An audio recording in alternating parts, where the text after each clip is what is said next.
Hey everyone, this is Mason Hutchison, and you're listening to the Herb Rally Podcast. Our goal for the show is to help you along your herbalist journey no matter what stage you're at. Some news for you. You may have seen this coming, maybe not. We have not been releasing episodes 5 days a week. We were a daily herbal podcast, but just isn't manageable right now. So if you want daily content, head on over to our YouTube channel. Simply search Herb Rally in YouTube. But for the time being, we're likely only going to be releasing about 2 episodes per week. And that's going to be the 2 Herbalist Hour episodes that we record each week. That said, there will still be random one-off episodes from various herbalists. So stay tuned for those. But we simply can't keep up with the daily herbal podcast, at least for now. Perhaps we'll get back to that in the future. So some of our branding is going to be changing. You'll see the podcast thumbnail, if you will. That's going to be different coming up. Amanda's going to create something new. But this is not a daily herbal podcast, at least for now. But you can expect at least 2 episodes per week for the Herbalist Hour interviews, and that's what today's episode is. And this one is with Jean Schneider. And I've worked with Jean a fair amount in the past couple of years, so it was a real treat for me to spend about an hour with her. We chat about her herbal origin story, utiseta, mugwort, blue vervain, how to create boundaries in the digital world, what she loves about winter, and a whole lot more. So a huge thanks to Jean for joining me on the show. Also want to say a huge thank you to our presenting sponsor, and that is Oshala Farm. If you're looking to buy domestically grown, organically grown herbs, dried herbs, and other herbal products, check out oshalafarm.com. That's O-S-H-A-L-A farm.com. The owners and founders, Elise and Jeff Higley, have been longtime friends, so I definitely trust their growing methods. And yeah, I've been to their farm. Absolutely beautiful herbs that they're growing. So if you want to learn more and buy one of their 80 medicinal plants that they grow and sell, head to oshalafarm.com. And for bonus points, pretty please tell them you found out about them through Herb Rally. So if you're supporting them, that means you're helping support us here at the show. And last but not least, I want to say a huge thank you to our Herb Rally Schoolhouse members. Your support really helps us out a lot here. So if you'd like to learn more about the Herb Rally Schoolhouse, simply go to herbrally.com/schoolhouse. And inside of the Herb Rally Schoolhouse member area, there's lots of classes, herbal community discounts, and a whole lot more. But really, you're helping support us here with the Herb Rally podcast, the YouTube channel, and everything else that we're putting out here. So really appreciate the members, appreciate Oshala Farm, and appreciate you, dear listener, for tuning in as always. If you ever want to reach out to me just to say hi, you could email me mason@herbrally.com. And I think that's going to do it with my rambling today. Hope you enjoy this episode with Jean Schneider. Talk to you very, very soon. Bye. Welcome to the Herbalist Hour. This is where community gather, merging the power of people and flowers, the sweet and the bitter to the salty, the sour. Umami, it's time for the Herbalist Hour. Welcome back to the Herbalist Hour. Today I'm really excited to have on Jean Schneider. Welcome to the show, Jean. Thanks, Mason. I'm really glad to be here. Yeah, excited to get to know you a little bit more. We've worked a little bit over the past couple of years, but this is our first real formal interview conversation. So let's get to know Jean a little bit more. I got to know, what is your origin story? How did you get into this whole herbalism thing? Yeah, it's pretty old for me. I grew up in rural Wisconsin and had a lot of freedom growing up to roam and discover and just be out in nature. So I spent a lot of time in the forests, in the prairies, some of it alone, some of it with other people, but a lot of times I found myself starting to gather plants and make beautiful designs on the forest floor. And I just gathered whatever felt like it was getting my attention. And I just do that all day or all afternoon. And it just felt natural to me. And I felt like I was making it up. And I found out later in life that some of the things I was doing actually came from my ancestors, that these were ancestral things to do with plants, magical things to do with plants, and a way to relate to a place and a way to relate to plants and trees. And I had been doing that my whole life, kind of organically, mostly because I had that freedom and that space to discover and not have someone watching me all the time. That seems to be nowadays, everyone's watching all the time with kids. But, and I ate a lot of things. It kind of freaked my parents out And I tell them, oh, there's these great berries over there. Well, do you know what they are? I'm like, no. I ate a handful of them and they were really good. And they'd be like, don't eat things if you don't know what they are. But I just every parent's nightmare. Every parent's nightmare. But I just felt invited to taste certain things. And I remember one year eating almost all my mom's tulips because I was getting to know the tulip and being curious about the tulip. And I felt an invitation to taste. And I ate the tulip flower petal. And it was delicious. And the tulip said, keep eating. So I ate them all. Are tulips edible? I actually don't know this or not. I think they're edible. Okay. Eat at your own caution, dear listener. Are you an artist, or it sounds like you were creating mandalas in the forest with these plants? Would you consider yourself artistic? Yes, I do consider myself artistic. Everyone has their own way they like to express themselves. And I love gathering plant material, tree material, and drying things, and really just having a lot of these things at my fingertips. Sometimes I gather almost too much in a season, and you're like, wow, there's a lot of plant material in here for the winter. And I always looked at it like, what a privilege to be able to spend the winter with all these plants, even if I didn't actually do anything with them and they ended up getting composted. I still felt like I had a relationship with them and collecting the plants and spending the winter with them. Well, before we hit record, I said one random plant. It was blue vervain, and you just right at your fingertips had a little bit of blue vervain to share. So yeah, we're on video, so you're welcome to share. There you go. Look at that beauty. We could talk more about that plant later on, but I feel like I interrupted you. Were you still kind of telling your herbal origin story? Yeah. So I've always eaten plants, even if I didn't know what they were, which I'm not recommending. That was just the way things worked out for me, and they worked out for me just fine. And as I grew older, I got curious about herbalism and the science of herbalism and how plant constituents work. So I did get an herbalism certificate, and so enjoyed that work, and adding that in, the science aspect was great. But there was always, even in the herbalism, people that didn't fit, the reactions they had didn't fit with the constituents in the plant, even though they were supposedly the right person for this plant. And that fit with my experience of plants, that if we work with plants in different ways, we get different results. So there's kind of a spectrum of relationship. There's food and medicine and relating to plants in that way. And on the other end, there's plant spirit and relating to plants in a way as another being, and really as an elder being. They're much older than we are, as a wise elder, and having that two-way communication. And I call that plant mediumship. Who have been some of your mentors along the way? The plants and the trees have. Amen. All right. Really kind of the original mentors for relationship. Kathy Ike is who I studied with for my herbalism, clinical herbalism. She was excellent, really a great teacher, and someone who liked to grow the plants and work with the plants in that way too, which you don't always find in an herbal education.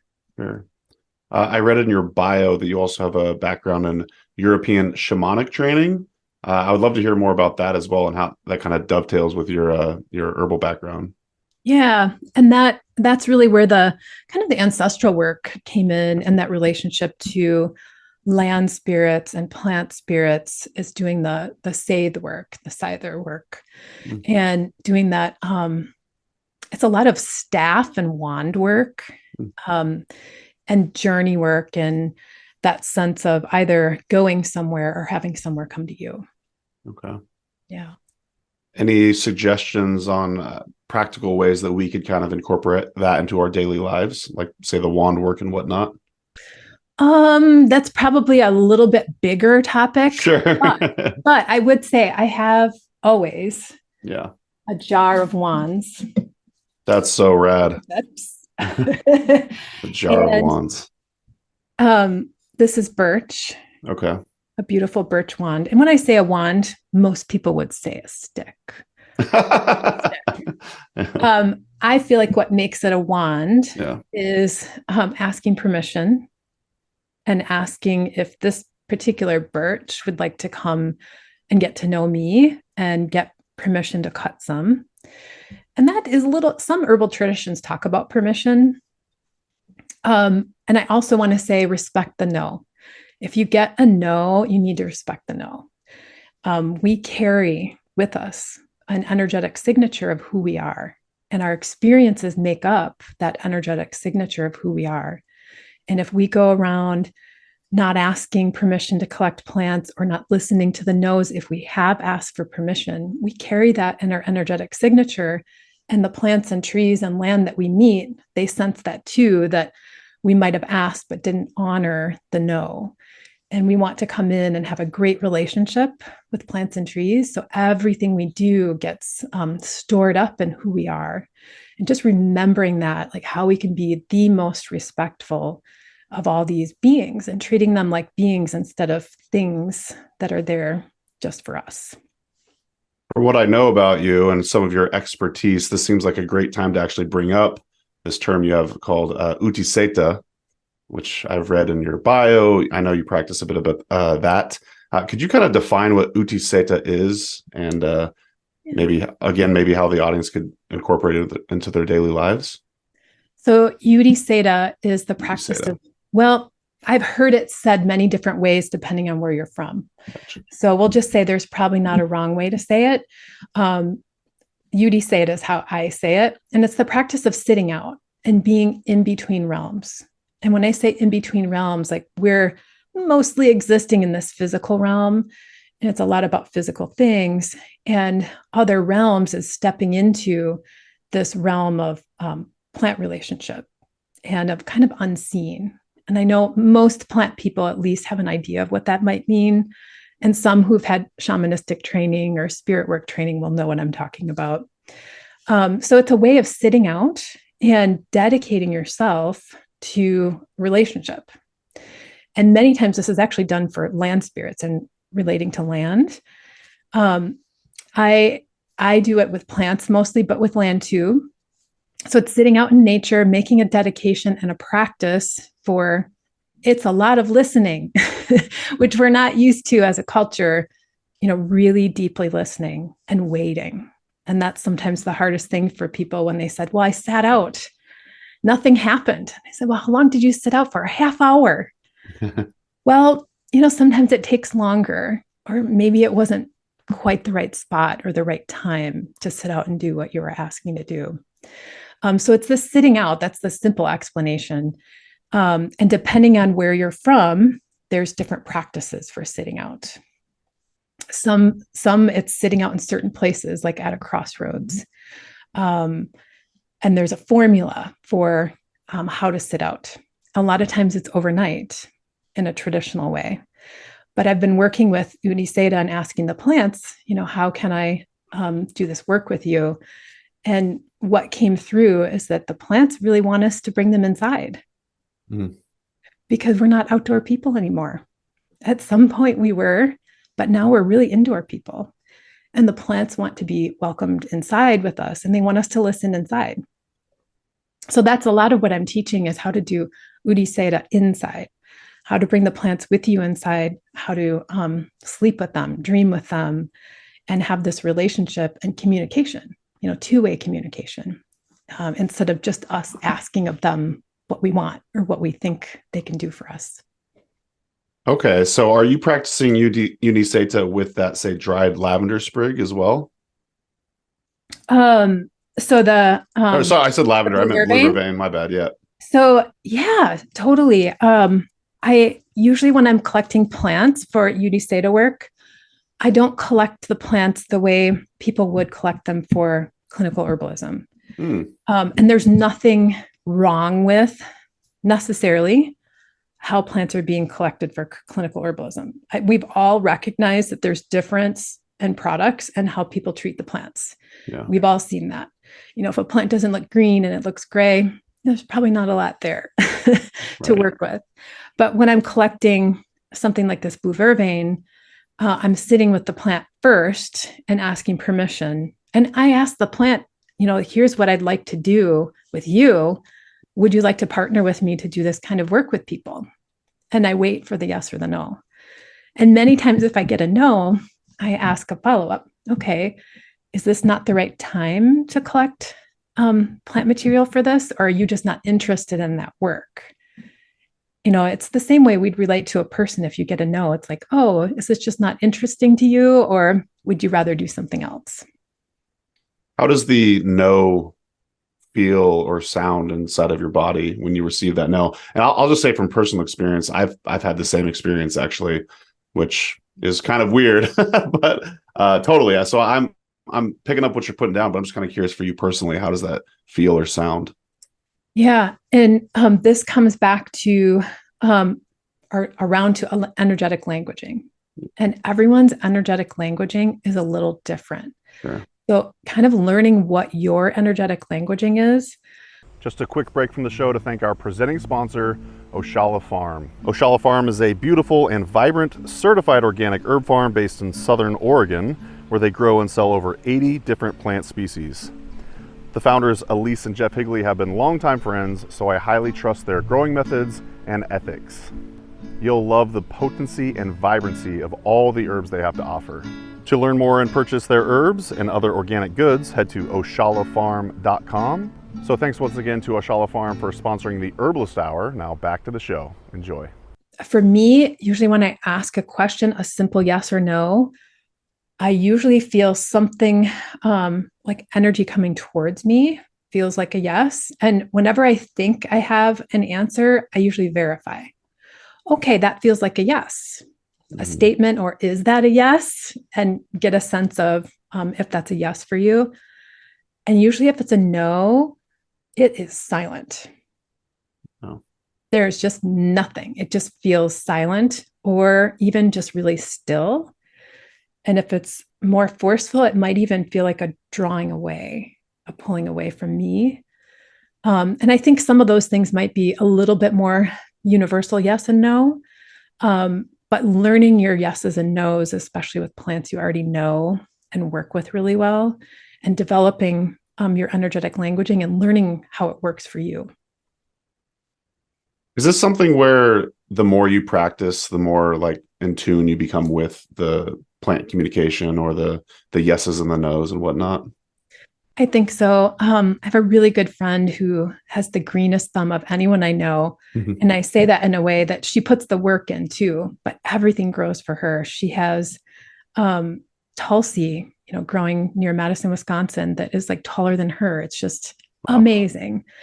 And she'll invite me to come and harvest plant material. And she sees me touch the plant, ask permission, wait. And I'm very careful how I cut the plants. I cut each piece on its own. So I'm not there with the big loppers, just, that's more clinical herbalism. You're just getting the bulk off. Right. And that's not what I'm doing. And she invites me to come back and appreciates the way that I work with her plants, that I respect them, and I'm not leaving something ugly behind, because her place is practically like a botanical gardens. So, having that is really important, to have that place to go back to, something you can come back into. And there are certain plants that are louder than other plants.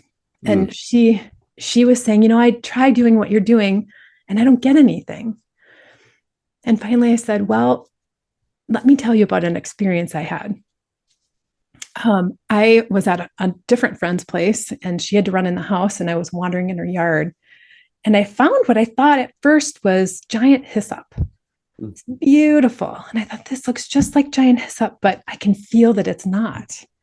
And I thought, what is this beautiful plant? So I just sat and admired the plant, or stood and admired the plant. And then finally I did what I normally do, was put my hands around the flowers on the plant, so nice flower spike, and introduced myself. And I felt electrical shocks go up my arms, like I'd sticking my finger in the socket.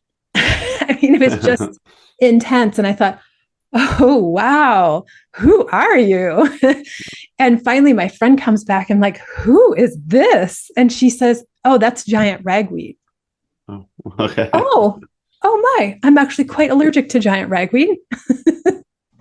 But I came to meet giant ragweed with a sense of curiosity, with a sense of wonder. I'd never done that before. It was this hateful plant that, just made me feel miserable in August and September. And that is actually the plant that started my plant spirit weeds mediumship class. It's giant ragweed.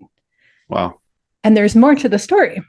I collected some, asked for permission to collect some and bring it home. And of course, it's at my place too, but I hadn't seen it through the eyes of curiosity and wonder and meeting this plant.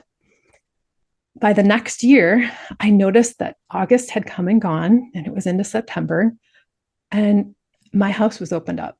I hadn't taken anything for my allergies.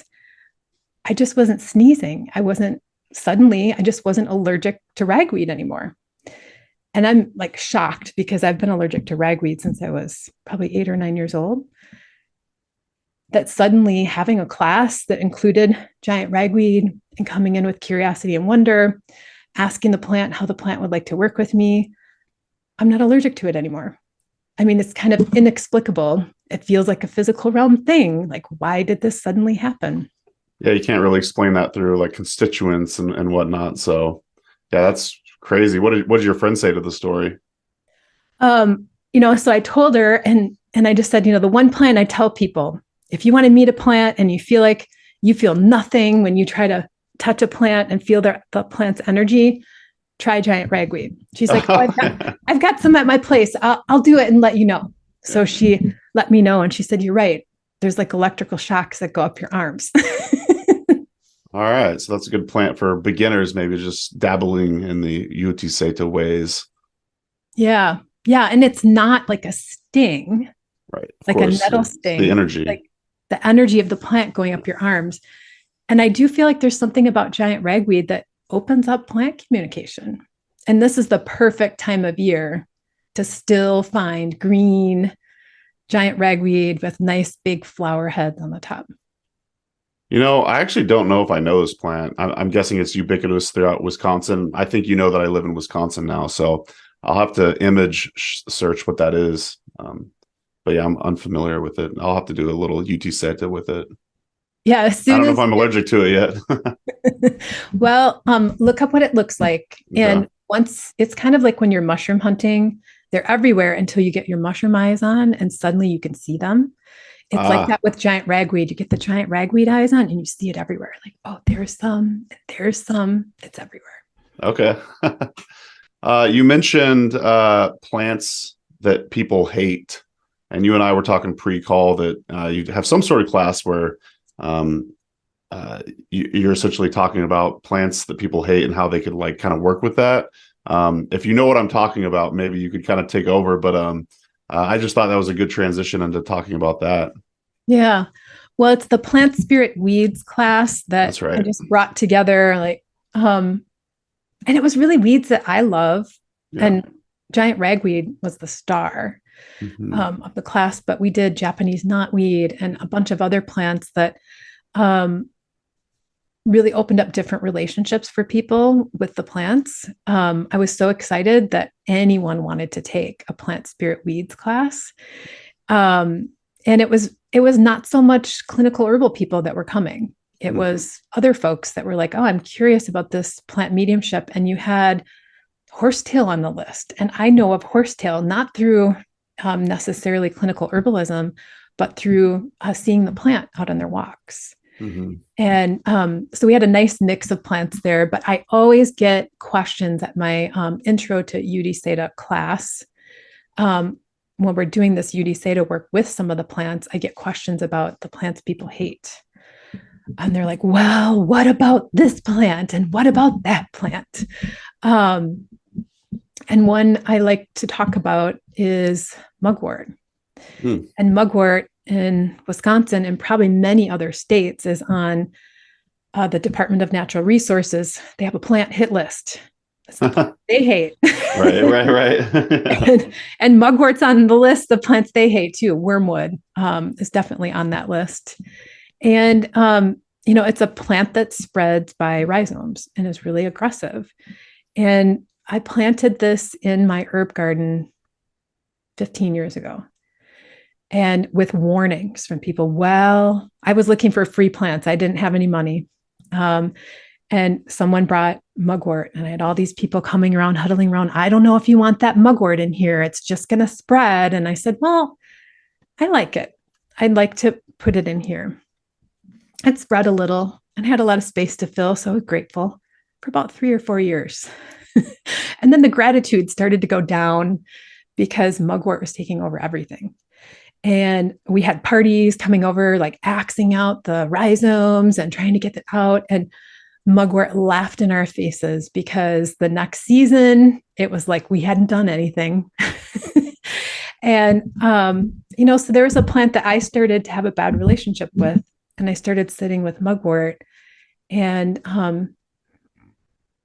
now I think the perfect amount of mugwort grows here. And that mugwort wanted to be one of the stars of my practice. And I call her grandmother mugwort. She was really coming in a bountiful way to have enough for my practice. And once I realized that this was a partner who was coming in like, hey, me, I want to work with you, that I finally started listening. And I work with her a lot. She's in the Northern European practice. She's known as Una, the oldest herb, the oldest plant. So she's like the star and should be the star. So I started working with her a lot. I make mugwort wands. I dry mugwort. I usually have some flowering mugwort stalks for sale. I make preparations with mugwort. I do a lot of custom things with mugwort too. And I found too that the plants that we had in the plant spirit weeds class, a lot of times they're coming in wanting a relationship with us. And, we know people in our lives who wanted a relationship with us and we're like, and they get kind of annoying. The kids are like, hey, please pay attention to me. The plants are the same way. They start getting more abundant when they want to get your attention. I also planted mugwort in the last yard that I had in Oregon.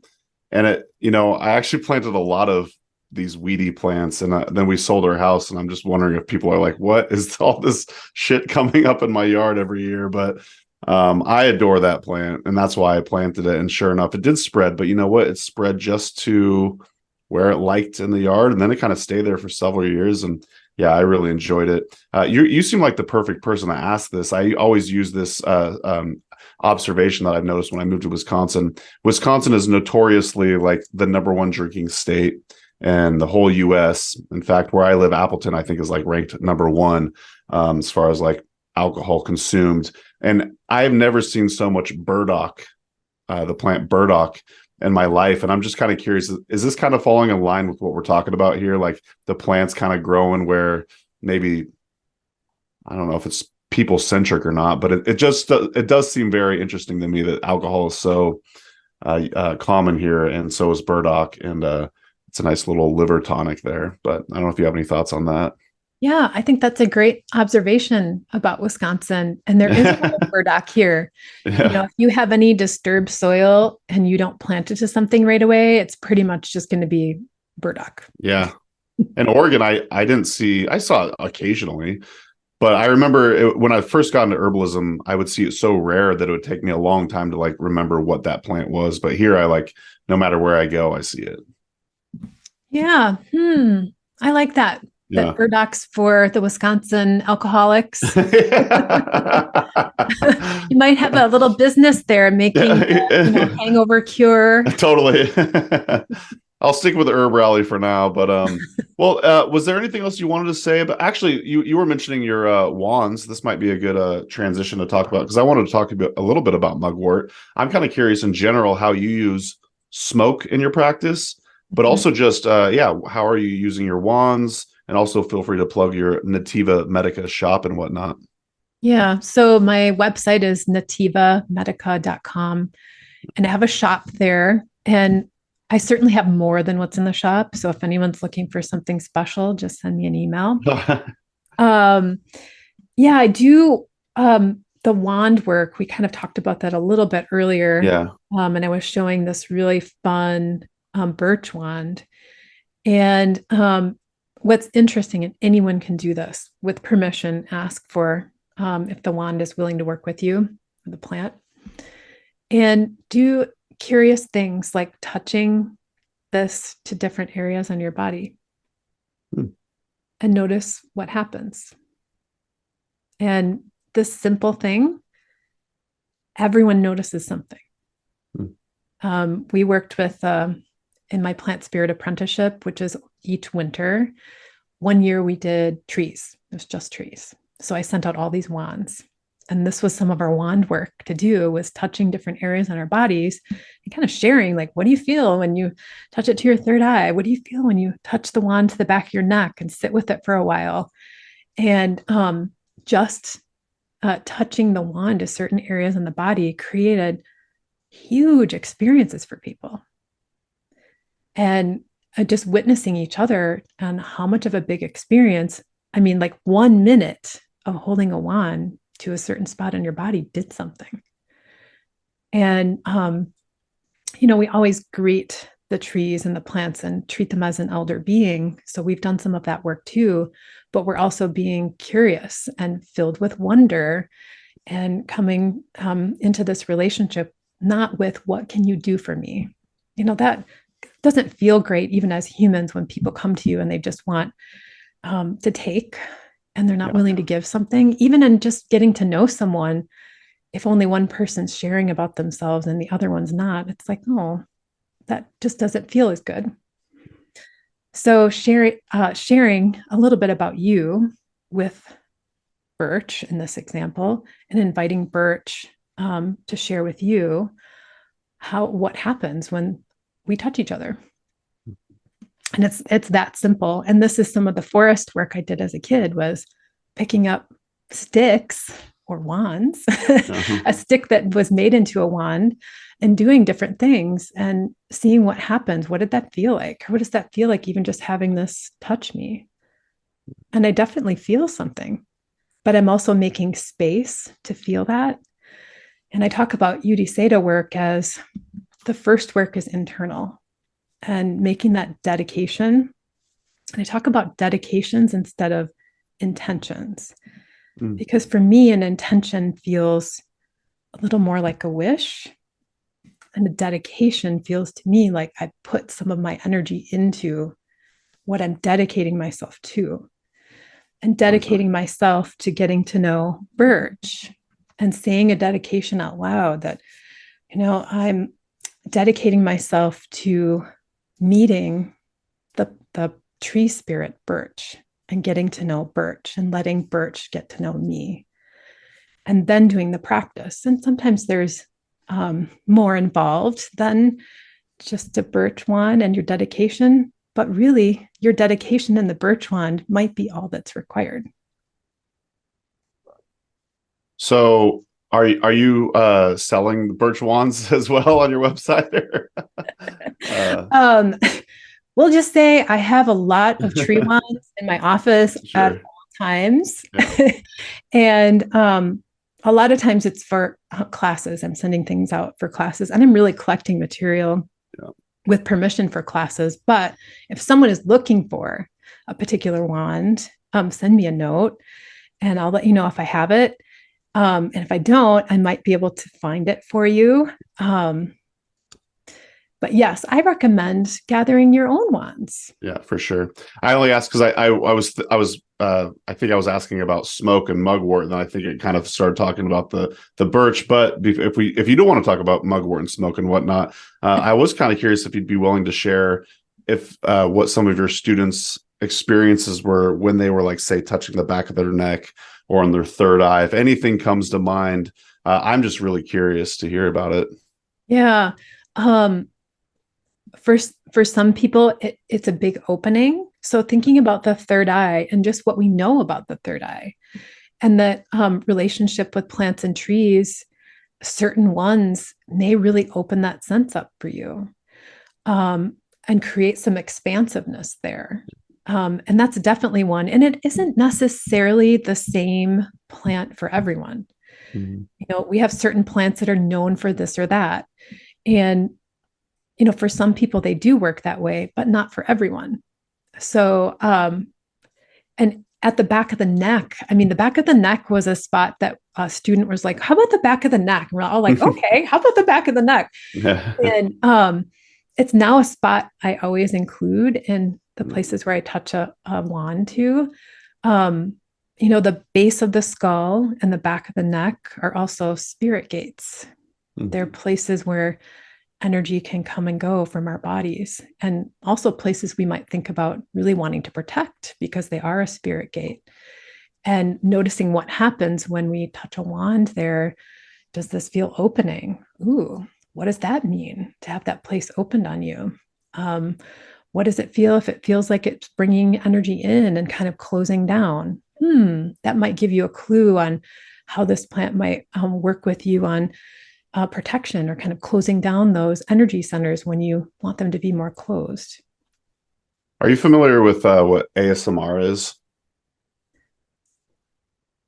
Um, Basically, it's there's this like phenomenon, and it's very popular on YouTube. But basically, if someone like says something a certain way, or if someone shows an act of kindness or something like that, you get like these full body like tingles essentially, or like goosebumps. And so yeah, you should Google it sometime. It's very popular on YouTube. But I've always experienced this thing called ASMR. I didn't even know what it was until like 3 years ago. I didn't know like what the term was until like 3 years ago. But it's always been kind of like an experience I've had. I only bring it up because you were like talking about like the wand touching the back of the neck, and right when you said it, I was like explosion of like the goosebumps and whatnot. So I just thought I'd share, and just kind of curious if you'd heard of it before. No, I'll look it up. It sounds interesting. It is interesting. It's very yeah, it's a whole nother world. So awesome. Well, do you want to shift gears a little bit? Let's talk mugwort. Yeah, the mugwort wand. I know Yeah. you had asked about mugwort and plant smoke. Yeah. I do use plant smoke in my practice. I also use sprays that I make. Oh, cool. Sometimes smoke is really irritating for people, especially in group work. And I think COVID has made us all more conscious about our lungs and what we're breathing in. So I do work with plant smoke, but I'm really getting more into the sprays and making the sprays through relationship with plants, and dedicating a spray for a certain purpose. So mugwort sprays I think are great. And even if someone else has made the spray, and I'm not talking about hydrosols or essential oils here. You can make a spray just with alcohol and water. It doesn't have to be anything more than that. But you can dedicate the spray even after it's been made. So if you need to buy one that someone else made, you can dedicate that spray for something else. You can ask the plant spirit if they're willing to work with you to do, especially the same things we'd use smoke for. Cleansing before ritual. Mugwort's really known for that. Would a plant spray do the same thing? I think so. Yeah. So when you say you're making a spray with mugwort, you said not hydrosol, not essential oils. How are you creating a mugwort spray then? Yeah. So I just happen to have this one here, Oh, okay. Angelica spray. Oh, nice. And I call them spirit of. So this is spirit of Angelica spray. And that's speaking to the preparation, that this plant material was gathered with permission and in relationship with the spirit of the plant. I gotcha. I asked if Angelica was willing to work with me on some of this work. So this one says calm, focused, centered, and attentive, light-filled peace. And Angelica spray is just really good at bringing that in. And the focus is something that is really important. I know folks with autistic kids have found this really helpful for their kids to help kind of calm down some of the noise that they perceive and that they're tuning into, and bringing in some of that peace, but also focus on something too. So it's part about knowing the plant spirit and who they are, and the kind of work that they like to do, and asking if they'd partner with you in a preparation. So I don't measure things. Clinical herbalism, we weigh things, we measure things. This isn't about weighing and measuring. It's about asking the plant, okay, how would you like me to prepare the plant material? When would you like me to harvest? And doing that work, and how much water and how much alcohol and what kind of alcohol, and just really listening to what the plant lets you know. And when you start doing it, it feels like it takes forever, but then you get better at learning your energetic languaging and learning how to communicate, and it goes much faster. I was smiling there because I heard your cat in the background. That's Jinxie. Your husband must be home. Yes. He's a good greeter. That's awesome. Would you mind sharing about another plant? Because I mentioned blue vervain pre-call, and you had some next to you, and you seemed kind of to light up when I mentioned it. So I'm just kind of curious, why do you like blue vervain? What is it about that plant that you really love? I love blue vervain, and I've had ecology people that do land restoration tell me it grows in wet places. And I look at them with a confused expression, like, really? I've seen blue vervain grow in all these dry places. And my friend with the green thumb, she has volunteer blue vervain coming up in dry places too. So I think, and I know that she's a blue vervain person as well as me, that blue vervain for us seems to grow everywhere, not just in wet places. And this is a plant that I've had a long partnership with, and even like in my logo, that's blue vervain there. Lovely. I never really noticed that. That's awesome. Yeah. That's awesome.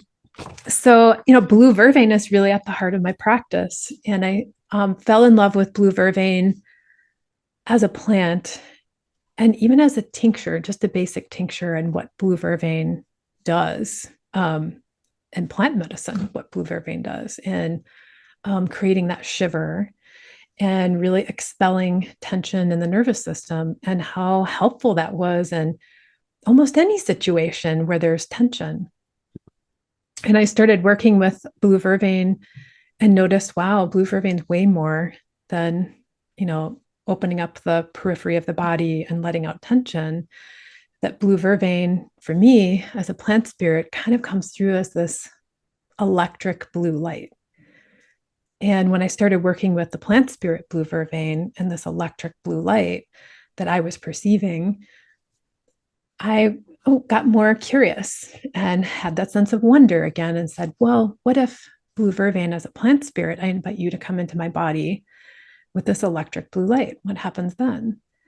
And it was just a really different level of unwinding the nervous system, and actually felt more like at a cellular level that blue vervain was creating change in the body.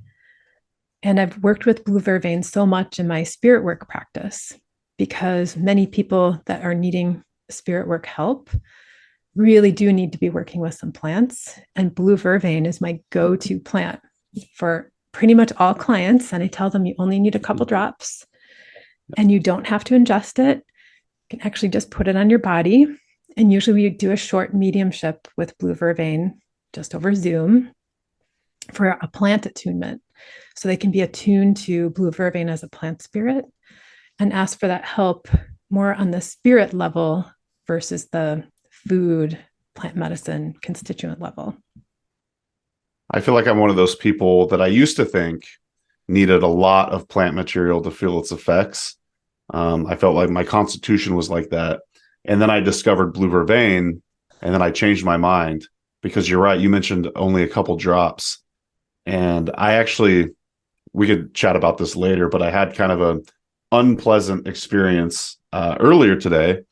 And it's funny that we forget to take the medicine that we know we need sometimes. And I was like, I need some blue vervain right now. And I only took a little bit. I guess I took some here on the show too. But it really is instantly calming for me. And so it changed my mind about how much we need of a certain herb. Yeah. And even proximity. you know, Yeah. proximity. You know, if you know that you're able to work with a plant in a good way, asking, would it be helpful to slip this plant under your pillow, to have this plant on your nightstand, even in tincture Love that. form?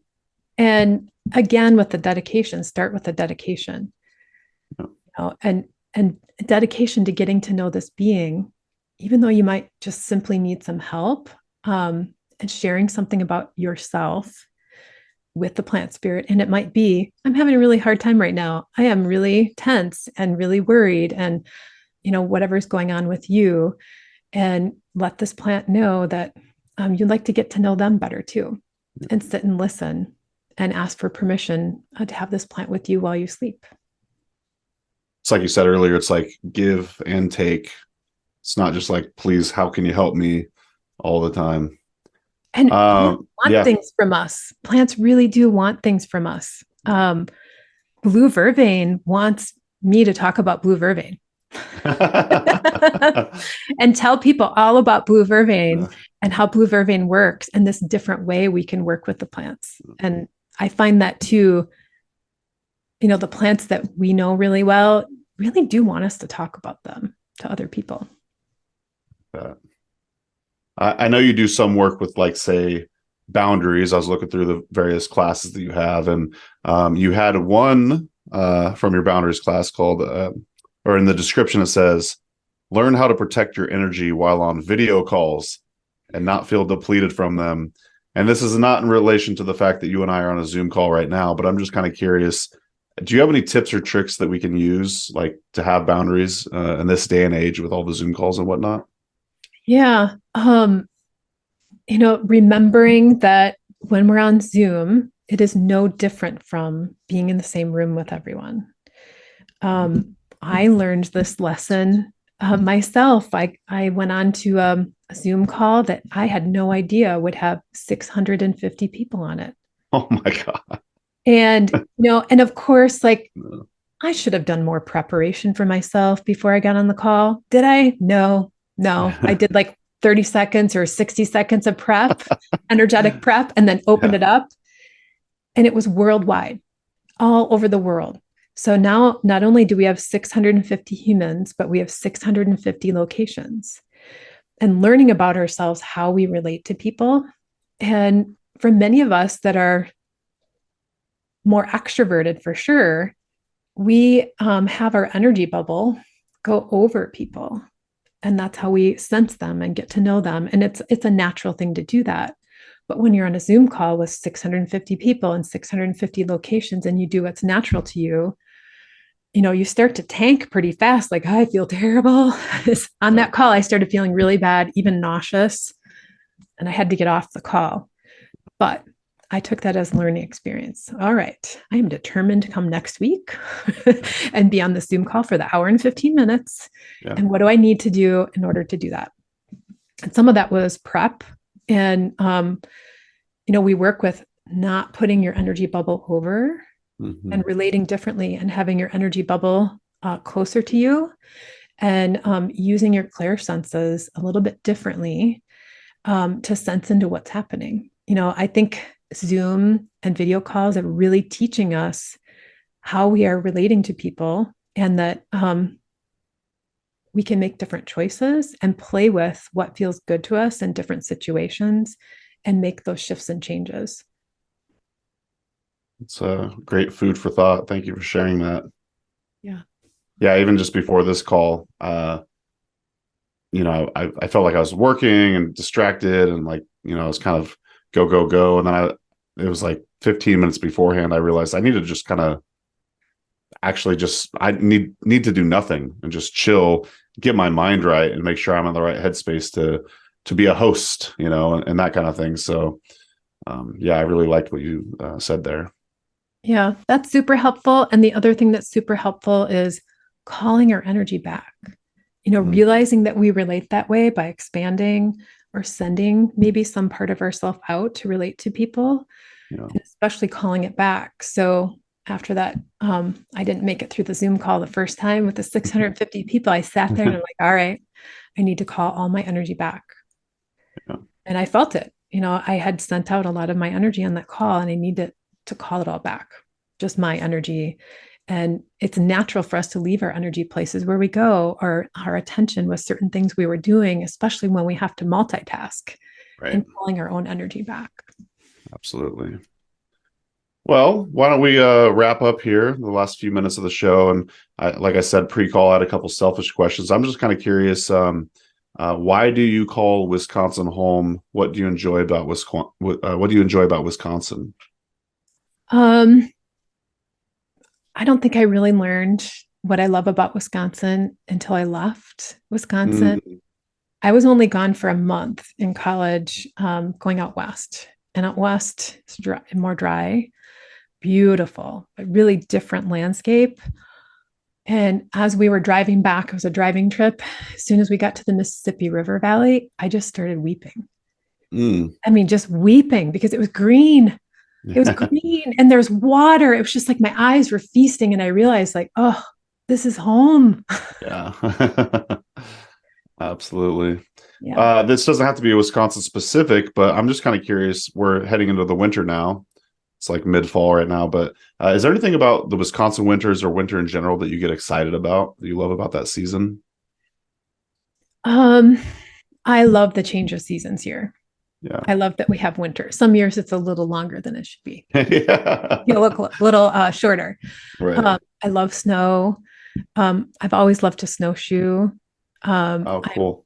near the Token Creek Springs, and there are springs all over Wisconsin. So I encourage people to look up where you have natural springs near you and put your snowshoes on and go check it out in the winter when the wetlands are firm and you can walk on the wetlands. These springs do crazy things in the winter. They turn blue. You can hear all this air coming up, and all these interesting designs are made by the water coming up out of the ground.